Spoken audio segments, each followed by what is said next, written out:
Yeah, the economy feels very strong to us broadly.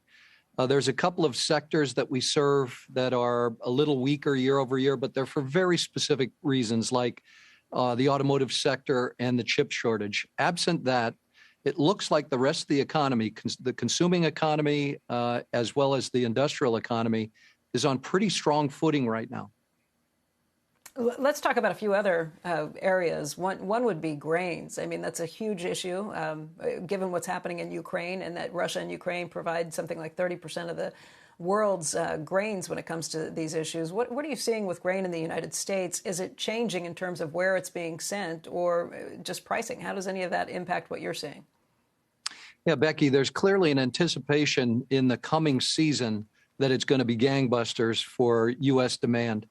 You mentioned Ukraine, and let me just start by saying how deeply the hearts of Union Pacific employees feel for the people of Ukraine who through no fault of their own, have an aggressor waging war on them. And we all see the same images that you see. They're just miserable. And it's going to have a real significant impact on global grain markets. In addition to, I think Brazil's been having some struggles with its weather, and you add those two things together, and I think U.S. growers are anticipating a really strong season once the harvest starts showing up in the back half of the year.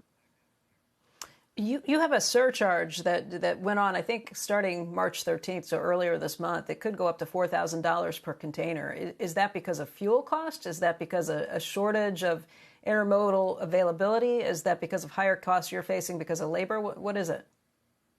Yeah, Becky, we use surcharges on boxes, intermodal boxes, as a way to make sure that the boxes are going to the places where we've committed them. So if you're in our MCP program, which is a mutual commitment program where customers have provided us with assurances of demand through the year, and we provide them with assurances of box availability, you're not seeing a surcharge.